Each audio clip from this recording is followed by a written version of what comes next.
அமெரிக்க ஜனாதிபதி Donald Trump அவர்களுடைய மிக நெருக்கமான ஒரு நண்பர் என்று சொல்றதை விடவும் அவருடைய ஒரு தீவிரமான விசுவாசி, ஆதரவாளர், ஒரு கொள்கை பரப்பு செயலாளர் என்று கூட நாங்கள் சொல்லலாம். அப்படிப்பட்ட ஒரு நபர் நேற்றிரவு சுட்டுக் கொல்லப்பட்டிருக்கின்றார் அமெரிக்காவில். இது அமெரிக்கா முழுவதும் மிகுந்த ஒரு பரபரப்பை உருவாக்கி இருக்கிறது. ட்ரம்புக்கு மிக நெருக்கமாக இருந்த ஒருவர் அவருக்கு 31 வயசு. அவருடைய பேர் சார்லி கிர்க் என்றது. அவர் சுட்டுக் கொல்லப்பட்டிருக்கின்றார். இந்த ஒரு கொலை சம்பவம் தொடர்பாக விரிவாக விளக்கமாக இந்த காணொளியில் பார்க்க இருக்கின்றோம். இது தனியே அமெரிக்காவில் நடந்த, அமெரிக்காவில் உங்களுக்கு தெரியும் இந்த துப்பாக்கிச் சூட்டு கலாச்சாரம் என்றது மிகவும் சர்வசாதாரணமானது. எனவே அப்படி நடந்த ஒரு சாதாரண கொலையாக இதை பார்க்கிறதா, அல்லது இதுக்கு பின்னால் இருக்கக்கூடிய அரசியல் காரணங்கள் என்ன, ட்ரம்ப் அவர்களுடைய அந்த ஐடியாலஜி அவருடைய அந்த ஆட்சி முறை தொடர்ச்சியாக தோல்வியை தழுவி கொண்டு வருகிறதா என்ற ரீதியில் நிறைய கருத்துக்கள் எல்லாம் வைக்கப்படுது. எனவே எல்லாவற்றையும் தொகுத்து இந்த காணொளியில் விரிவாக விளக்கமாக பார்க்க போறோம். இவர் எப்படி சுட்டுக் கொல்லப்பட்டார், இவருக்கு என்ன நடந்தது என்று சொல்லி தமிழடியான் வேர்ல்டு யூடியூப் சேனலுக்கு உங்கள் அனைவரையும் வருகவென அன்புடன் வரவேற்கின்றேன். இது போன்ற உலக செய்திகளையும் ஆய்வுகளையும் உடனுக்குடன் தெரிந்து கொள்ள தமிழடியான் வேர்ல்டு யூடியூப் சேனலை சப்ஸ்கிரைப் பண்ணுங்கள். அமெரிக்காவினுடைய உட்டா என்று சொல்லப்படுற இடத்தில் இருக்கக்கூடிய ஒரு பல்கலைக்கழகம். அந்த பல்கலைக்கழகத்தினுடைய பேர் உட்டா வேலே யூனிவர்சிட்டி என்று சொல்லி. ஸோ அங்கே பார்த்தீங்கன்னு சொன்னால் நேற்று பின்னேரம் அங்கே ஒரு கூட்டம் ஒன்று நடந்தது, ஒரு பொதுக்கூட்டம் ஒன்று சொல்லி. அதாவது யூனிவர்சிட்டிக்குள்ளே இருக்கக்கூடிய ஆடிட்டோரியம் இருக்குது தானே, அந்த கேட்போர் கூடம், அது திறந்த வெளியில் இருந்தது, ஓப்பன் ஸ்பேஸில் இருந்தது. அங்கே தான் இந்த ஒரு கூட்டம் நடந்தது. கிட்டத்தட்ட 3000 பேர் பல்கலைக்கழக மாணவர்கள், பொதுமக்கள் என்று சொல்லி கிட்டத்தட்ட 3000 பேர் அதில் குழுமி இருந்தார்கள். அதில் பேச இருந்த அந்த பேச்சாளர் யார் என்று பார்த்தீங்கன்னு சொன்னால் அவர் தான் சுட்டுக் கொல்லப்பட்ட சார்லி கிர்க். அவர் தான் டொனால்ட் ட்ரம்ப் அவர்களுடைய மிக நெருக்கமான ஒரு விசுவாசி என்று நாங்கள் சொல்லலாம். அவர் பேச இருந்த அந்த சந்தர்ப்பத்தில் அவர் முன்னுக்கு ஒரு கதிரையில் இருக்கிறார். இருக்கைக்குள்ள பார்த்தீங்கன்னு சொன்னால் திடீரென்று அவர் மேலே துப்பாக்கிச்சூடு நடத்தப்படுது. மிக நுட்பமாக, மிக துல்லியமாக குறிவைத்து அவர் சுடப்படுகின்றார். அவருக்கு பக்கத்தில் இருந்த எவருக்குமே எந்த ஒரு சின்ன கீறல் கூட விழவில்லை. அந்த அளவுக்கு துல்லியமாக இலக்கு பார்த்து சுடப்பட்டிருக்கின்றார் சார்லி கிர்க். எனவே இந்த துப்பாக்கிதாரி இப்பொழுது தப்பி ஓடி இருக்கின்றார். அவரை தேடி பிடித்து கைது செய்கின்ற முயற்சியில் அமெரிக்க போலீசார் ஈடுபட்டிருக்கிறார்கள். இந்த காணொளி ஒளிப்பதிவு செய்யப்படும் வரைக்கும் அவர் கைது செய்யப்பட்டுட்டார் என்கிற செய்தி வரையில. எனவே தொடர்ந்தும் அந்த வேட்டை நடைபெற்றுக் கொண்டே இருக்குது.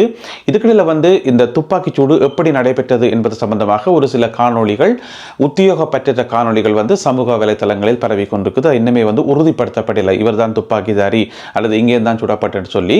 ஆனால் சுடப்பட்ட இடம் உறுதிப்படுத்தப்பட்டிருக்கிறது. அருகிலே இருக்கக்கூடிய ஒரு உயரமான கட்டிடம் ஒன்றிலிருந்து, அந்த கூரையிலிருந்து, அந்த கட்டடத்தினுடைய கூரையிலிருந்து இலக்கு பார்த்து சுடப்பட்டிருக்கின்றார் சார்லி. இதே போன்ற ஒரு துப்பாக்கி சூட்டை இதுக்கு முதலும் எங்கேயோ கேள்விப்பட்ட மாதிரி இருக்கே என்று சொல்லி நீங்கள் யோசிச்சிங்கன்னு சொன்னால், எஸ், நீங்கள் யோசிக்கிறது சரிதான். அமெரிக்காவினுடைய இப்போதைய ஜனாதிபதி டொனால்ட் ட்ரம்ப் அவர்கள் ஜனாதிபதி வேட்பாளராக இருந்த காலப்பகுதியில் அவர் மீது துப்பாக்கிச்சூடு நடத்தப்பட்டது. இதே போலத்தான் அவர் ஒரு பொதுக்கூட்டம் ஒன்றில் பேசிக் கொண்டிருக்கும் போது திடீரென்று ஒரு கூரைக்கு அருகில் இருக்கக்கூடிய ஒரு உயரமான கட்டடத்தின் கூரையிலிருந்து துப்பாக்கிதாரி சுட்டார். அது அவருடைய காதை உரசி கொண்டு போனது உங்கள் எல்லாருக்குமே தெரியும். உடனடியாகவே அங்கிருந்த பாதுகாப்பு அதிகாரிகளால், அதாவது அமெரிக்காவில் ஏஜென்ட்ஸ் என்று சொல்லுவோம், அந்த ஏஜென்ட்ஸால அந்த துப்பாக்கிதாரி உடனடியாக அந்த இடத்திலேயே சுட்டுக் கொல்லப்பட்டார். ஆனால் இந்த துப்பாக்கிதாரி தப்பி ஓடி இருக்கிறார். ஏனென்று சொன்னால் இப்போ ஒரு யூனிவர்சிட்டி தானே, அப்போ யூனிவர்சிட்டிக்குள்ள பெரிய அளவில் பாதுகாப்புகள் இருக்காது. உடனடியாக அவசரத்தில் பக்கத்தில் போலீஸோ அல்லது வேறு பாதுகாப்பு பிரிவினரோ நிற்கிறதுக்கான வாய்ப்புகள் சரியான குறைவு. ஏனென்று சொன்னால் இதில் சுட்டுக் கொல்லப்பட்ட சார்லி கிர்க் ஒரு ஆதரவாளர் தானே, ஒரு பேச்சாளர் மட்டும்தானே, பெரிய அளவில் ஒரு அரசியல் பிரமுகரோ அல்லது கடுமையான பாதுகாப்பு வழங்கப்பட வேண்டிய ஒரு முக்கியமான நபரோ இல்லை. ஆனாலும் கூட ஒரு இன்ஃப்ளூயன்சர், அதாவது ஒரு சமூக வலைத்தளங்களில் கருத்துக்களை பெரிய அளவில் கொண்டு சேர்க்கக்கூடிய ஒரு இன்ஃப்ளூயன்சர். எனவே அவருக்கான பாதுகாப்புன்றது பெரிய அளவில் இருந்திருக்கிறதுக்கான வாய்ப்பு இல்லை. அதனால துப்பாக்கிதாரியை சுடுறதுக்கான ஆட்கள் கூட அந்த இடத்துல இருந்திருக்க மாட்டார்கள். அதனால துப்பாக்கிதாரி மிக இலகுவாக அங்கிருந்து தப்பிச் சென்றிருக்கின்றார். இப்பொழுது தீவிரமான தேடுதல் வேட்டை நடந்து கொண்டிருக்குது. இந்த துப்பாக்கி சூட்டில் சார்லி கிர்க் அந்த இடத்திலே படுகாயம் அடைகிறார். அவருடைய கழுத்து பகுதியில் சன்னங்கள் பாய்ந்து அந்த இடத்திலே கீழே ரத்த வெள்ளத்தில் விழுகிறார். உடனடியாகவே அவர் அந்த இடத்துக்கு ஆம்புலன்ஸ் கூட உடனடியாக வரவில்லை. உடனடியாக ஒரு தனியார் வாகனம் ஒன்றில் அவர் ஏற்றப்பட்டு மருத்துவமனைக்கு அனுப்பப்பட்டார். அந்த இடத்திலே அவர் உயிரிழந்து விட்டார். இந்த துப்பாக்கிச்சூடு நடைபெற்ற நேரத்தில் பார்த்தீங்கன்னு சொன்னால் அவருடைய மனைவியும் 2 பிள்ளைகளும் அந்த இடத்துல இருந்திருக்கிறார்கள். அவர்களும் இந்த கூட்டத்தில் கலந்து கொள்ள வந்திருப்பார்கள் போல நடக்குது. எனவே அவர்களும் வந்திருக்கிறார்கள். அவர்களுக்கு எந்த விதமான பாதிப்பும் எந்த விதமான ஒரு காயமும் ஏற்படவில்லை என்று சொல்லப்படுகிறது. எனவே இந்த துப்பாக்கிச்சூடு மிக நுணுக்கமாக இலக்கு பார்க்கப்பட்டு மிக துல்லியமாக நடத்தப்பட்டிருக்கிறது. யாரோ ஒரு அனுபவம் மிக்க துப்பாக்கிதாரியால இந்த துப்பாக்கிச்சூடு இடம்பெற்றிருக்கிறது. சரி, இவருடைய இந்த கொலைக்கு பின்னால சில முக்கியமான விஷயங்கள் இருக்குது. அதை பற்றி ஒன்றொன்றா பார்ப்போம். முதலாவது ட்ரம்ப் அவர்களுடைய இந்த அரசியல் கரியர் அவருடைய கொள்கைகள் அவர் எடுத்துக்கொண்டு வர முயற்சிகள் தொடர்ச்சியாக தோல்வியை நோக்கி போய்கொண்டிருக்கின்ற சொல்லி ஆய்வாளர்கள் தொடர்ச்சியாகவே சொல்லிக் கொண்டு வருகின்றார்கள். எனவே ட்ரம்பினுடைய ஐடியாலஜிக்கு கிடைத்த ஒரு வேட்டு தான் இது என்று சொல்லி உங்களுக்கு தெரியும். ஏற்கனவே ட்ரம்ப் அவர்கள் மீது துப்பாக்கிச்சூடு நடத்தப்பட்டு அது தோல்வியில் முடிந்தது. எனவே அந்த துப்பாக்கிச் சூட்டை முன்னெடுத்த அந்த ஒரு குரூப் அல்லது அந்த ஒரு ஐடியாலஜியில் இருக்கக்கூடிய ஆட்கள் தான் இதையும் செய்திருப்பார்கள் என்று சொல்லி பொதுவான ஒரு கணிப்பு ஒன்று இருக்குது. ஆனால் விசாரணைகளின் முடிவில் தான் உண்மைகள் தெரிய வரும். இது ட்ரம்பினுடைய ஐடியாலஜிக்கு வைக்கப்பட்ட ஒரு வேட் என்றது ஒரு பொதுவான பார்வையாக இருக்குது. அவருடைய மிக நெருக்கமான ஒரு பேச்சாளர். ஏன்னு சொன்னால் ட்ரம்பினுடைய கொள்கைகளை பெரிய அளவில் அமெரிக்காவுக்குள்ள பரப்புறது. அதிலேயும் பார்த்தீங்கன்னு சொன்னால் அமெரிக்காவில் இருக்கக்கூடிய பல்கலைக்கழகங்கள் இருக்குத்தானே, அந்த பல்கலைக்கழகங்களுக்குள்ள கொண்டு போயிட்டு மாணவர்கள் மத்தியில் இந்த கொள்கைகளை பரப்புறதுல மிக முன்னோடியாக இந்த குறிப்பிட்ட நபர் இருந்தார் என்று சொல்லி சொல்லப்படுது.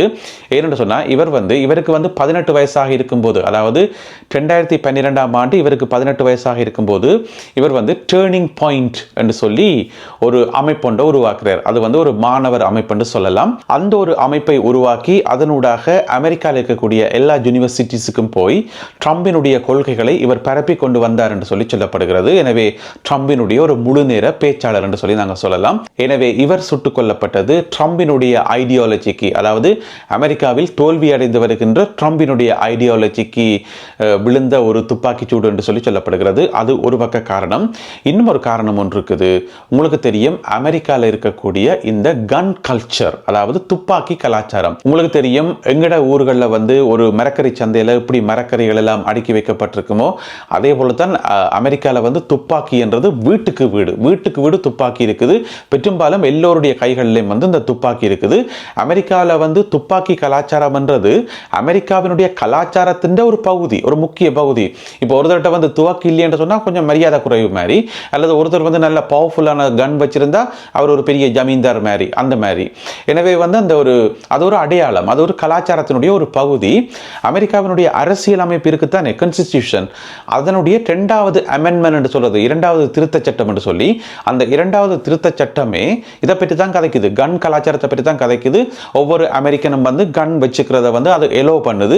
அது முக்கியமானது, அது பாதுகாப்பானது, அது சுய பாதுகாப்பானது, அப்படி அப்படின்னு சொல்லி அந்த 2வது திருத்த சட்டம் என்றது அமெரிக்க மக்கள் கன் வச்சிருக்கலாம், துவக்கு வச்சிருக்கலாம் என்றதை ஏற்றுக்கொள்ளுது, அதுக்கான அனுமதியை வழங்குது. இப்போ என்ன பிரச்சனை என்று சொன்னா, நேற்று சுட்டுக் கொல்லப்பட்ட சார்லி கர்க் இருக்கார் தானே, அவர் இந்த துப்பாக்கி கலாச்சாரத்துக்கு மிகவும் ஆதரவானவர், அதை ஆதரித்து பேசக்கூடியவர். இந்த 2வது திருத்த சட்டம் தொடர்ந்து நடைமுறையிலே இருக்கணும், அமெரிக்காவினுடைய அரசியல் அமைப்பில் இந்த 2வது திருத்த சட்டம் தொடர்ந்தும் இருக்கணும் என்று சொல்லி அதற்கு ஆதரவாக குரல் கொடுத்து கொண்டு வரவர் தான் சார்லி கர்க். ஏன்னு சொன்னா, அந்த 2வது திருத்த சட்டத்தை திருத்தணும், அதை இல்லாம செய்யணும், அமெரிக்காவுக்கு அது தேவையே இல்லை, அமெரிக்காவில் துப்பாக்கியே இருக்கக்கூடாதுன்னு சொல்லி ஒரு பகுதி மக்கள் போராடி கொண்டிருக்கிறார்கள். அதற்கென்று சொல்லி அமைப்புகள் எல்லாம் இருக்குது, அதற்காக தொடர்ந்து குரல் கொடுத்து கொண்டு வருகிறார்கள். இப்ப அமெரிக்கர்கள் சொன்னா 100க்கு 100% அமெரிக்கர்களும் துப்பாக்கி கலாச்சாரத்துக்கு சப்போர்ட்டா இருக்கிறார்கள் சொல்லி நாங்கள் சொல்ல முடியாது, அதை எதிர்ப்பவர்களும் இருக்கிறார்கள். இப்போ என்ன பிரச்சனை சொன்னா, சார்லி கர்க், நேற்று சுட்டுக் கொல்லப்பட்ட சார்லி கர்க் அவர்களையும் தாக்கி கதைச்சு அமெரிக்காவில் துப்பாக்கி கலாச்சாரம் இருக்கத்தான் வேணும், 2வது திருத்த சட்டம் இருக்கத்தான் வேணும் என்று சொல்லி அதற்காக தொடர்ந்து குரல் கொடுக்கக்கூடியவர், அதை பிரச்சாரமாக செய்யக்கூடியவர் தான் நேற்று சுட்டுக் கொல்லப்பட்ட சார்லி கர்க் அவர்கள்.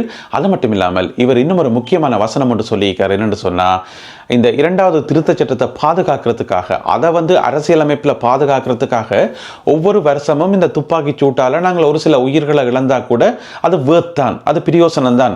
எனவே இந்த ஒரு சட்டமூலத்தை பாதுகாக்கிறதுக்காக சில உயிர்களை பலி கொடுக்கிறது கூட ஒன்றும் பெரிய இழப்பு என்று சொல்ல முடியாது சொல்லி இவர் சொல்லியிருக்கார். எனவே சொன்ன அவர் மேலேயே இப்போ துப்பாக்கி சூடு நடந்திருக்குது.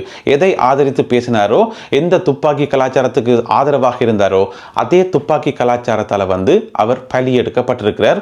இதை எப்படி சொல்றேன்னே தெரியல. தன்வினை தன்னை சுடும் என்று சொல்லி சொல்றதா, அல்லது தனக்குத்தானே அந்த சூனியம் வைக்கிறன்னு சொல்றதா, அப்படி சொல்றதா இன்னும் தெரியல. எனவே ஒருவர் இறந்துட்டார், இறந்த பிறகு நாங்கள் அதை பற்றி விமர்சிக்க கூடாது.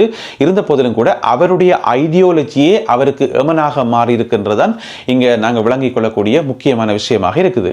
இந்த இடத்துல நாங்கள் எல்லாரும் பெருமைப்படக்கூடிய ஒரு முக்கியமான விஷயம் இருக்குது.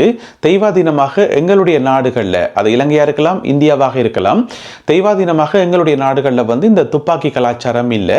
அதனால் வந்து எத்தனையோ உயிரிழப்புகள் வந்து தவிர்க்கப்படுது, எத்தனையோ குற்றங்கள் வந்து தவிர்க்கப்படுது. இந்த கிட்டல வந்து மதராசி என்ற ஒரு படம் வந்தது, நீங்கள் எல்லாரும் பார்த்துருப்பீங்க, சிவகார்த்தி என்ற படம். அதிலேயும் வந்து அந்த துப்பாக்கி கலாச்சாரத்தை பற்றி தான் சொல்லப்படுது. துப்பாக்கி கலாச்சாரம்ன்றது எங்களுடைய நாடுகளுக்குள்ள வந்துடக்கூடாதுன்றதை வலியுறுத்துது அந்த படம்.